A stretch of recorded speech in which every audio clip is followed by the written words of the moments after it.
Eu sou Maria de Fátima Rato Padim, eu sou especialista em dependência química, sou pesquisadora da Universidade Federal de São Paulo na área de álcool e drogas e focada na questão do familiar do dependente químico. E eu vou estar falando para vocês hoje a respeito do que é a dependência química e o que leva ao uso e ao que leva a pessoa, o indivíduo, a ficar dependente. E em termos de fatores de risco, o que é que eu tenho que faz levar uma pessoa a usar substâncias químicas? Então nós vamos iniciar eu conversando um pouquinho com vocês sobre o que é dependência química. Então a dependência química, ela é uma doença crônica e ela é uma doença que não tem cura, portanto. Toda doença crônica, ela não tem cura, porém ela tem tratamento e cuidados, assim como uma diabetes. Né? As pessoas portadoras de diabetes, elas, apesar da diabetes não ter cura, ela tem tratamento e muitas vezes as pessoas podem nem vir a ter complicações ou algumas coisas mais drásticas em relação à diabetes, desde que ela faça o tratamento adequado. Então, a dependência química, ela tem que ser olhada como uma doença de fato e ser tratada como uma doença. E sabendo que ela não tem cura, porém o tratamento existe e ele deve ser seguido. Mas por que as pessoas usam drogas, na verdade? Essa é a grande pergunta e também a pergunta associada a isso, por que algumas pessoas elas experimentam e não ficam dependentes e outras experimentam e ficam dependentes? Então o que nós temos são dois blocos importantes para a gente conversar. Existe todo um mito e toda uma história errônea, errada a respeito de que famílias que são responsáveis por ter dependentes químicos. Então, essa é a primeira questão que eu queria abordar com vocês, aonde a dependência química, ela não depende de um único fator. Ela é multifatorial. Vários fatores fazem com que a pessoa se torne dependente química. E essas pessoas que vão se tornar dependentes químicas, muitas vezes, a maioria delas, nós temos fatores de risco, fatores que levam alguns indivíduos a ficar dependentes químicos. Então nós temos essa falsa ideia e muitas vezes espalhada e deflagrada de uma forma até como uma coisa moral. E aquela pessoa é dependente, mas também com aquela família. Essa questão, ela precisa ser desmistificada. Não é? Porque nós temos sim uma influência familiar, não tenha dúvida, mas nós temos fatores importantíssimos que levam à questão da dependência.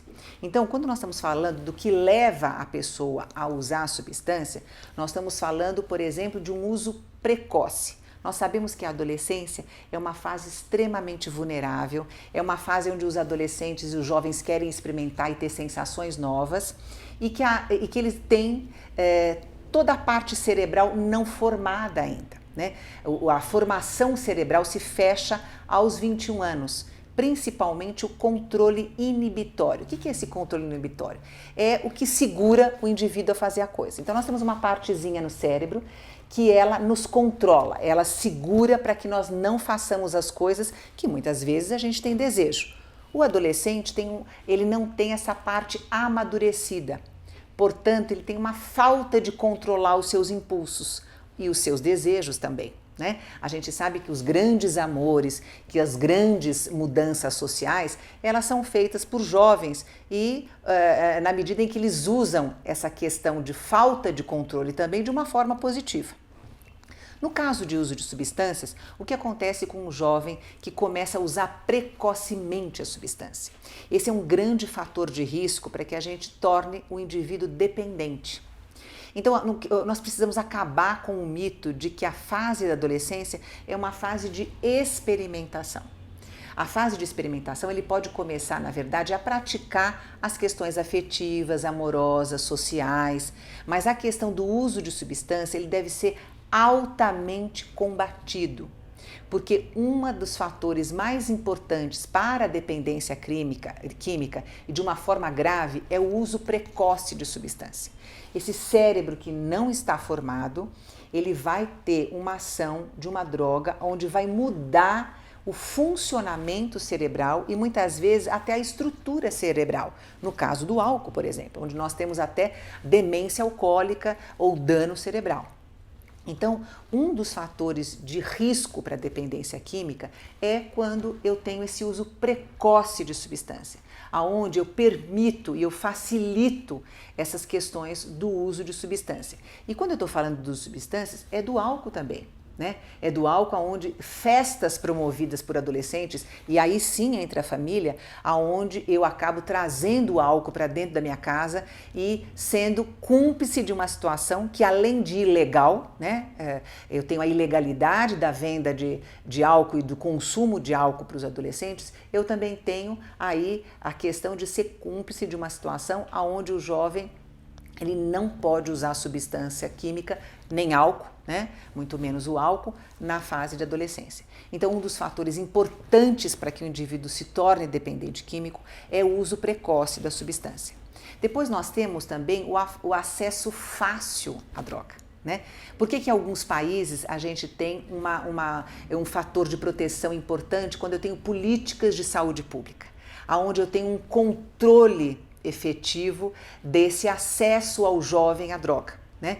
Então, quando nós falamos países como a Suécia, como outros, ou a Suíça, onde eu tenho um controle, onde o jovem não tem esse acesso, apesar dele ter o desejo e apesar de ele pode ter outros fatores que levem ao uso, eu tenho um controle externo, né? Ou seja, eu não tenho fácil acesso às drogas. Né? Então esse é um outro fator importante, porque ele tem o desejo ou ele tem algum outro fator de risco e ele tem esse acesso fácil a drogas. Por isso que é importante nós todos fazermos aí uma movimentação em relação a não fazer, a ter medidas públicas, exigir, né, que nós tenhamos medidas públicas importantes de saúde pública para que esse jovem não tenha acesso.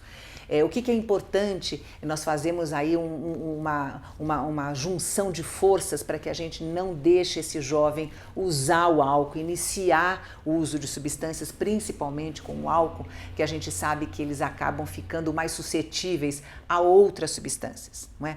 Então, quando o jovem bebe, ou quando nós mesmos bebemos, nós fazemos coisas que normalmente lúcidos nós não fazemos. Né? Então, o jovem que já tem essa questão de falta de controle cerebral, e aí ele usa uma substância como o álcool, onde ele fica muito mais permissivo, ele acaba fazendo coisas ou experimentando coisas que podem estar levando a consequências piores. Então, nós temos aí o primeiro fator que pode levar à dependência, que é esse uso precoce. Depois, a gente tem uma questão da vulnerabilidade genética. O que é isso?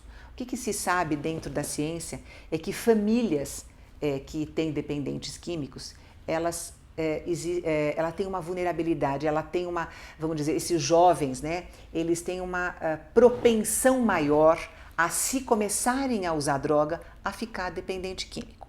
Então, se eu tenho um dependente químico na família, principalmente no meu núcleo familiar próximo, eu tenho que estar mais atenta à questão de sinais que os meus filhos ou que parentes próximos possam me dar. Né? Então, ele vai ser um fator de risco, né, para o uso de substância e para a dependência também, se nós temos parentes dependentes. Né? Então, essa vulnerabilidade genética, ela também é em relação a drogas. Quando nós vamos passamos por um clínico ou com um endocrinologista, que eles nos perguntam na parte de diabetes, você tem alguém familiar próximo que é diabético? E nós dizemos, eu tenho sim, eu tenho a mãe ou eu tenho um irmão. O olhar deste clínico vai ser diferente e até muitas vezes ele vai pedir exames um pouco mais refinados para ver se eu tenho uma propensão, se eu tenho um fator de risco maior para a questão da diabetes. Assim também é da dependência química. Por isso que nós temos que olhar a dependência química como uma doença, como outra qualquer, e também tomar os mesmos cuidados que nós tomamos com as outras doenças. Então, se eu tenho um parente que ele é dependente, eu tenho que ter um cuidado especial com as pessoas, com os familiares que circundam, né? Porque eu tenho essa vulnerabilidade genética. Dentro dessa questão de ter um familiar, eu também tenho uma coisa chamada aprendizado. O que é isso? Essa criança ela vai acostumando, ela participa de um ambiente onde o álcool ou outra substância faz parte do contexto. daquela família. Então, muitas vezes, para comemorar ou para ficar triste, ou quando existe algum problema familiar, ele tem esse aprendizado de que a família recorreu ao uso de substância como uma forma de solucionar ou de lidar com esse problema. Então, esse aprendizado, esse convívio com a substância, ele também é grande fator de risco para o uso, para o abuso e principalmente para a questão da dependência química. Depois nós temos também toda uma ação positiva da comunidade em relação ao uso da substância, né? Quando nós temos regras bem definidas e quando eu tenho um posicionamento de fato claro na comunidade a respeito do uso de substância, isso eu tenho um aprendizado que vai deixando isso de uma forma, a droga, a substância, de uma forma mais sinalizada como negativa ou como positiva. Então nós temos atualmente, infelizmente, um grande, o debate é importante, mas um posicionamento de uma minoria, né, que nós sabemos que é uma minoria hoje, e como nós sabemos que é uma minoria a partir de pesquisas, uma minoria que é a favor não só da liberação do uso da maconha, mas a liberação do uso de substâncias, aonde o marketing, né, a respeito dessa legalização faz com que nós vamos dando mensagens para esses jovens e para esses adolescentes de que todo mundo usa e que então qual é o problema de usar? Né? Nós vamos criando debates ideológicos e não científicos à base de ideias, de suposições ou de casos isolados e nós tomamos muitas vezes posições e medidas a partir de posições isoladas ou então de distorção dos fatos. Quando a gente olha na televisão ou na mídia a respeito da maconha, no caso, dizendo coisas assim, bom, então uma criança teve uma convulsão e aí ela usou um canabinoide, né? Ela para a questão do uso para prevenir a convulsão, né?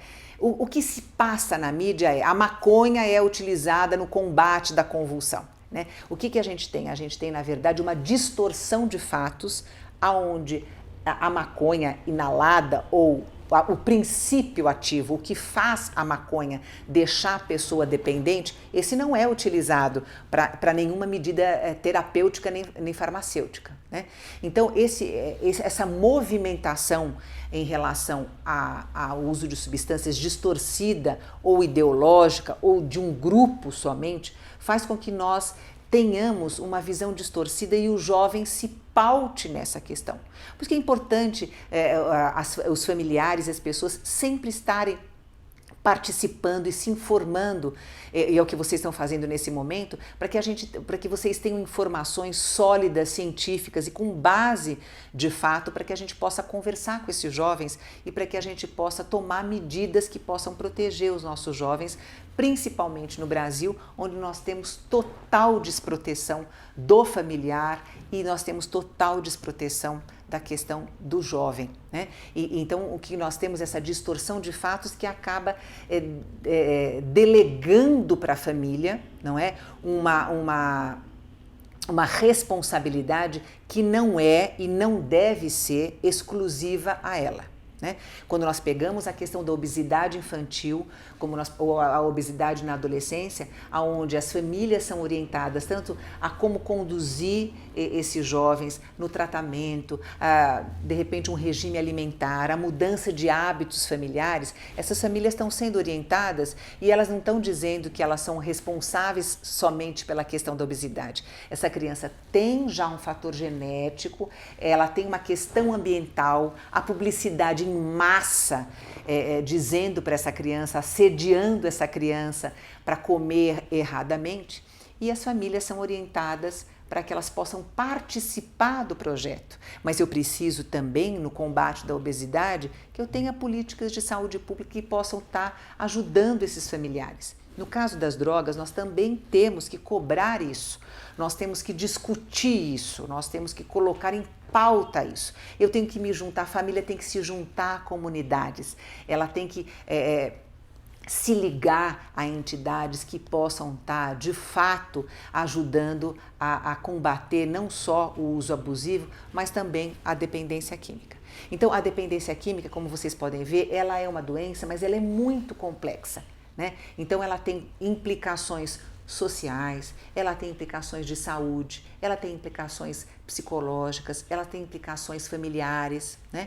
Então, não adianta nós termos somente uma medida, né? Então, muitas vezes a gente vê que o combate ao tráfico. Então, achamos que o combate ao tráfico seja a única medida que a gente possa tá aí, de alguma forma, extinguindo a questão da dependência química. Nós não podemos avaliar uma doença nessa complexidade com medidas únicas ou medidas simplistas, né? Nós temos que ter uma ação educacional, né? Não adianta só nós fazermos palestras nas escolas para o uso de substância. Isso ainda não que seja de nenhuma importância, mas nós temos que avaliar a eficácia dessas medidas, né? Então, as escolas, elas precisam estar mais preparadas para eu estar observando os alunos que são fatores de risco.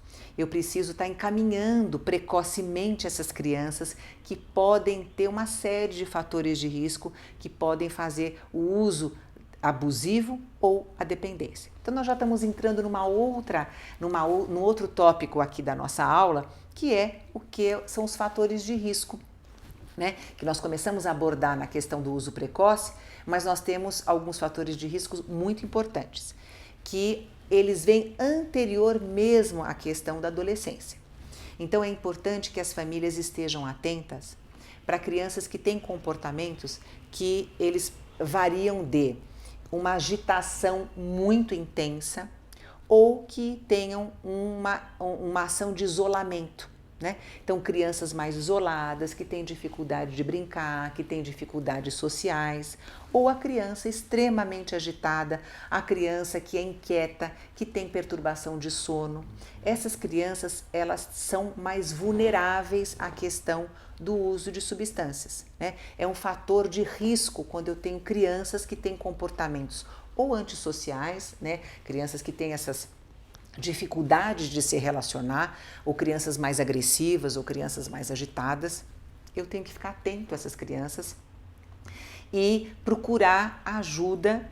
De preferência, eu começo a conversar com um pediatra, eu vou à escola e eu começo a procurar uma ajuda precoce para que eu possa entender o que está acontecendo com aquela criança. Porque ali eu posso já ter algum fator psiquiátrico importante, leve, moderado ou grave, que possa levar essa criança a ficar mais suscetível, essa criança mais fácil à questão do uso de substância. Então, é muito importante, antes mesmo da adolescência, nós temos um olhar diferente para as atitudes da criança. Eu preciso também, como um fator de risco, crianças que têm baixo rendimento na escola, né? Eles começam a apresentar dificuldades pedagógicas na escola, né? Eu também preciso cuidar dessa criança e verificar por que é que essas dificuldades elas estão aparecendo, né? Depois eu tenho também o monitoramento parental. O que é o monitoramento parental? O olhar do pai. O pai tem que estar atento às atividades aí da criança e do adolescente. Eu preciso saber com quem que ele anda, eu preciso saber com quem que ele está se relacionando, com quem ele tem preferência de se relacionar. Nós fizemos uma pesquisa nacional do impacto da dependência nas famílias e tinha uma pergunta que dizia: por que o seu filho usa droga? E mais de 60% dos familiares colocou que era por causa das más companhias. Então eu queria dar um esclarecimento aqui, que obviamente os pares, né, com quem meu filho anda ou com quem nós andamos tem uma forte influência no meu comportamento. Mas tem uma coisa anterior a isto. Para que eu possa me relacionar com aquele grupo, eu preciso me identificar com aquele grupo. Eu preciso ter alguma coisa que me liga àquele grupo, não é? Então, quando nós escolhemos as nossas amizades, os nossos parceiros, é porque nós temos alguma coisa em comum. E é isso que eu preciso, como pai, como familiar, eu preciso estar atento. Por que é que meu filho está se ligando àquela pessoa? O que é que tem em comum? não é? Porque normalmente o que nós fazemos? E é um processo natural do familiar, né, da mãe, do pai, tá olhando, ele tá andando com más companhias. Mas eu preciso estar voltando um pouquinho e olhando assim, o que é que meu filho, né, tá achando naquela companhia? Por que é que ele está se ligando naquela companhia? Né? Então, esse olhar do familiar, que é esse que nós chamamos de monitoramento parental, eu saber onde ele está, com quem ele está, eu ir pegar os meus filhos em atividades, eu posso até trabalhar bastante, hoje as famílias trabalham e as mães trabalham fora, isso não significa que não consigam dar esse monitoramento parental, na medida em que eu pego ali 5, 10 minutinhos do meu dia para conversar, para saber como é que foram as atividades, para eu ter este cuidado no receber amigos em casa dos meus filhos, para não oferecer ali um ambiente propício e sem monitoramento de adultos para que os adolescentes que já não têm o controle que nós vimos inibitório, para que eles também não tenham esse controle ambiental. Né? Então os pais eles têm que fazer este monitoramento, esse controle ambiental para que a gente possa auxiliar esses adolescentes e esses jovens para que eles possam ter condição de não experimentar substância, ou se experimentar, esses pais têm que ficar atentos para que não distorçam e não façam uma leitura minimizando ou não dando importância para essa questão do uso na adolescência. Então, é um outro fator de risco, é a falta desse monitoramento, dessa família estar junto, e ao mesmo tempo ele muda de lado e ele passa a ser um fator de proteção. Né? Na medida em que eu acompanho meu filho, que eu consigo saber as amizades, eu consigo saber o desempenho escolar dele,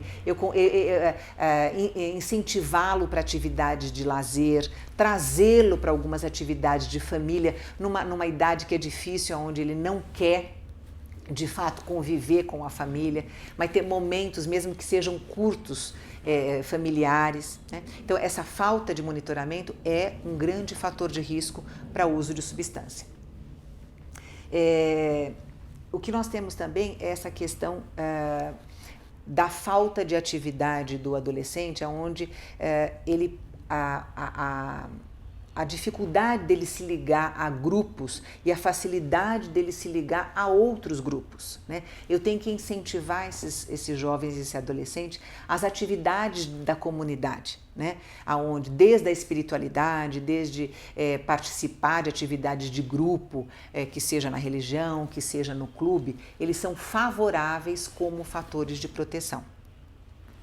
Então, o recado em relação ao uso de substância e de dependência nós temos que ter medidas efetivas, ativas, para que a gente não deixe o adolescente ou, enfim, o jovem a tornar-se dependente. Eu tenho que tomar medidas preventivas aos sinais que podem estar aparecendo. E quando a gente está falando de sinais, eu preciso estar atenta há algumas distorções também que nos são passadas, quando eu digo assim, é aborrecente, é bobolescente, isso é uma distorção que acaba fazendo com que os familiares, os educadores tenham uma visão distorcida do adolescente. A adolescência é uma fase de transição natural que todos nós passamos e que nós não podemos colocar de uma forma agressiva ou alguma coisa repugnante. Não é? É uma fase natural como qualquer outra fase da vida do indivíduo. Nós temos ao longo da nossa vida fases de transição, mesmo na infância. O desenvolvimento vai passando por fases de transição que elas podem ser mais fáceis ou mais difíceis de acordo com alguma coisa individual, mas também familiar. Então é nossa obrigação fazer com que esse jovem seja protegido e com que ele tenha um ambiente facilitador para que passe essa fase de transição da melhor forma possível. Né? Então eu tenho que olhar esse adolescente com necessidades, com uma outra fase de transição de uma forma natural e não com uma forma interpretativa distorcida. Então, isso muitas vezes ele pode prejudicar a minha visão em relação ao uso de substância. O que eu quero dizer com isso? Meu filho ou minha filha começou a ficar mais agressivo, ou mais isolado, ou ele começou a ir mal à escola, ou ele começou a andar com uma turma que é um pouco diferente, ou com hábitos diferentes. O que a gente tem? Em função dessa visão distorcida de dizer que adolescente faz parte da aborrecência, essa fase é difícil mesmo, mas assim, isso passa. Esta visão distorcida faz com que eu deixe de observar sinais importantes de mudanças comportamentais que muitas vezes querem dizer o uso de substância. Então, o que eu quero dizer o adolescente começa a ficar no quarto o tempo todo. O adolescente, de fato, ele quer ficar mais sozinho no mundinho dele, na internet, ou com a sua música, ou ao telefone? Mas tudo depende da frequência e da intensidade. A hora que ele começa a ficar muito tempo assim, ou ele começa associado a isso, a ficar com baixo rendimento, a ficar mais agressivo, eu tenho que fazer um monitoramento melhor a respeito disso. Eu não posso pegar esta fase e distorcer todas essas atitudes como delegar somente da idade.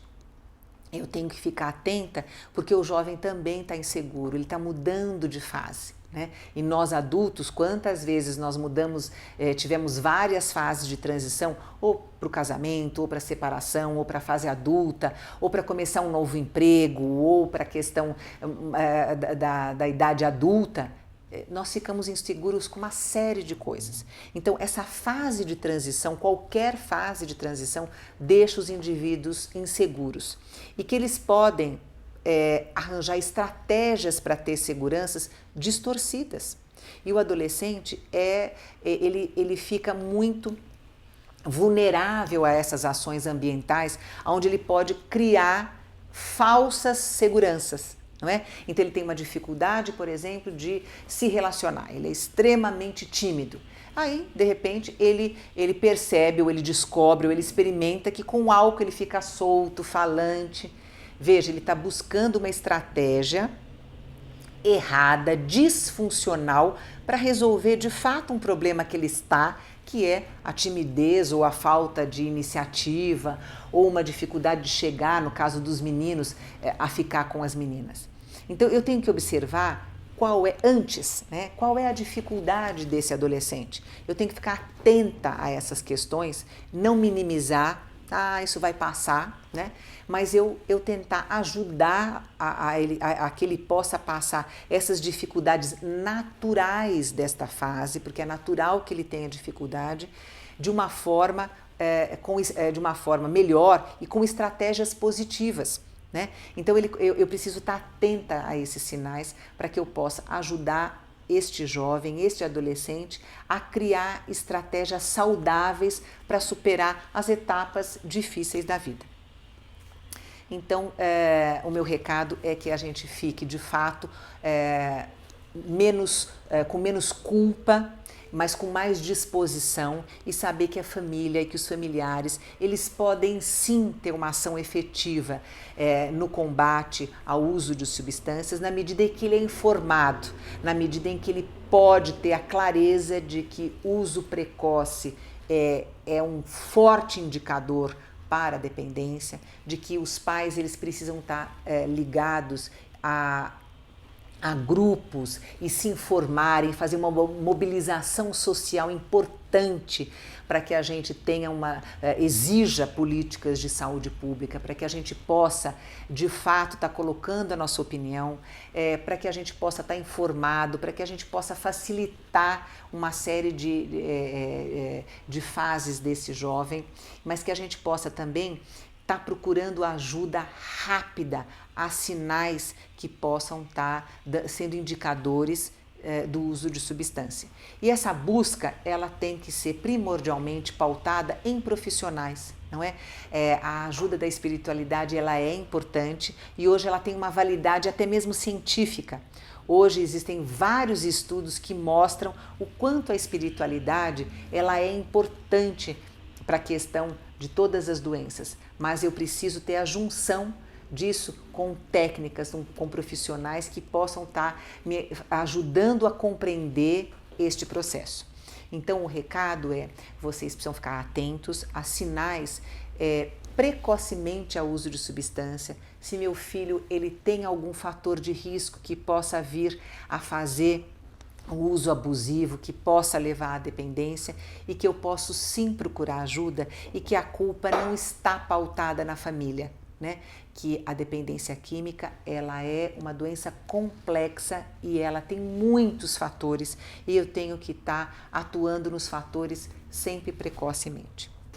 Eu queria dar um exemplo de uso precoce de substância e o quanto o ambiente, né, ele pode ter um impacto extremamente decisivo na questão de um final de história. Então nós temos aqui, nós podemos pegar uma infinidade de músicos e de artistas que morrem precocemente por conta do uso de substância. Uma notícia de impacto que nós já sabíamos, nós da área, é interessante como assim, era uma tragédia anunciada a morte da grande cantora Amy Winehouse, né?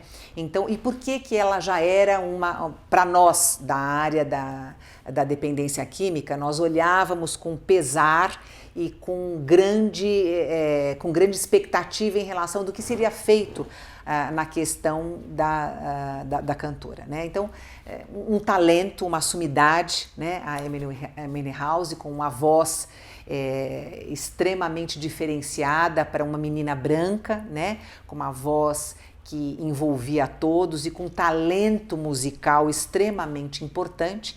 E aí ela vem aí de uma adolescência, de uma infância onde ela teve uma desestrutura familiar, mas de alguma forma ela foi desenvolvendo, ela se ligou ao grupo da igreja, ela começou a cantar, enfim, aí ela começa precocemente ao uso de álcool, né? Então a porta de entrada para o uso de substância é a questão do álcool, né? E isso de alguma forma é uma falta de controle, né? Porque também álcool é uma coisa que socialmente ela é muito mais aceita, é diferente, o filho tomou um pileque, o filho está cheirando cocaína, né? Essa distorção que se tem, essa disparidade, não que não seja diferente, né? É diferente sim, mas é minimizado essa questão do uso de álcool. Então ela começa com uma trajetória importante na área artística, regada a álcool, né? Ela começa a ser, e é de fato um ídolo dentro da questão da juventude, né? E aí ela começa a fazer uso de outras substâncias que começa a prejudicar imensamente a imagem social dela, né? Então ela vai para os shows e ela acaba fazendo o show pela metade, ou ela acaba se envolvendo em brigas, né? A aparência física dela com complicações importantes, ela começa com emagrecimento, ela começa a ter a sua imagem extremamente denegrida em função do visual dela, apesar, não é a questão das tatuagens, mas ela começa a ter toda uma representação de declínio, né, dentro da imagem dela, mas adorada pelos jovens, né? E aí é o grande questionamento, porque ela, de fato, ela tem essa questão artística muito forte, e o artista mexe com coisas importantes do emocional da gente, mas ela vem aí representando uma geração diferente de jovens, mas também com impacto nessa questão do uso de substância, né? Então, o que a gente tem para o jovem também? Uma imagem de que uma pessoa de sucesso, uma pessoa com poder, uma pessoa jovem que usa substância e tudo bem, né? E aí a gente tem, ela vai para uma reabilitação, né? A família coloca na reabilitação. Nós temos aí uma, não vou entrar em detalhes, mas a gente tem aí uma grande briga de pai e mãe, a mãe querendo ser um pouco mais incisiva na questão da reabilitação. Ela passa por processos de reabilitação, mas não dá continuidade ao tratamento, né? Ela vai interrompendo esse tratamento. ela tem nesse momento uma questão de poder e uma falta de controle, né, grande. E aí a gente tem aí essa tragédia que acontece com a ingesta, inclusive, muito mais de álcool do que de outras substâncias. É importante a gente observar a opinião dos jovens a respeito disso. Muitos deles, né, disseram assim, mas ela viveu intensamente e foi bom enquanto ela viveu, ela curtiu bastante. A gente tem depoimentos de jovens que de fato falam assim. Né? E tem outros que ficam impactados e que não esperavam que ela perdesse esse controle. Mas o que é importante a gente observar é uma trajetória aonde eu tenho uma falta total de controle e uma aceitação do uso inicial de álcool, né? E aonde a gente vê que essa tragédia é anunciada de fato, né? Quando a gente está falando de tratamento, o tratamento, quando nós falamos de internação, né, de várias pessoas que a gente vê que passaram por um processo de internação, saem, recaem ou morrem, ou saem e voltam depois de um tempo ao uso de substância, o que a gente tem? A gente também tem uma distorção a respeito do tratamento, né? A gente esquece que a questão da internação, né, no caso da dependência, não no uso abusivo, no uso esporádico de substância, aonde a internação não é o tratamento, mas ela faz parte do tratamento, né, aonde eu tenho que deixar claro que assim que se instalar a dependência química, né, que é essa doença, que ela é avaliada, o indivíduo é avaliado como dependente químico por um especialista, porque eu tenho critérios para saber se ele está fazendo um uso abusivo ou se ele já é um dependente químico, eu preciso compor esse tratamento de várias modalidades. A internação é uma forma de tratamento, faz parte do tratamento, mas não é o tratamento, né? Então, o tratamento do dependente químico, ele tem que ter uma continuidade exatamente como a questão das outras substâncias. E nós temos também sempre que conversando com os jovens, quando eu tenho esses exemplos, né, que já eram do passado, desde o Bob Marley ou outros, né, desde o uso de barbitúricos, né, até o uso de outras substâncias ilícitas, aonde a gente tem a perda de artistas e de personalidades importantes e que tem um impacto com esse jovem, que eles idealizam tanto, né, até porque a mídia idealiza, e aí ele tem essa desconexão com a família nessa fase de idade, buscam algum ídolo que possa representá-los, né? Eu preciso, mas eu vou contra isso? Não, eu tenho que questionar, eu tenho sempre que estimular o jovem a estar pensando a respeito disso, né? Eu tenho que olhar esses ídolos que eles tanto fazem com que seja uma bandeira deles muitas vezes, né? A gente vê aí quantos usam as camisetas do Bob Marley, que é o ícone da questão do uso da maconha, da liberação. Eu preciso estar olhando, muitas vezes eu tenho que compreender o meu jovem através dessa manifestação que ele está tendo a respeito de quem é que está o representando. E sempre está questionando com ele, vendo por que é que ele fez essa escolha. E está claro para a gente que essa conversa, esse diálogo sempre vai ser importante e que na medida que eu tenha dificuldade de acessar o meu filho, eu preciso estar buscando ajuda e uma ajuda o mais precoce possível.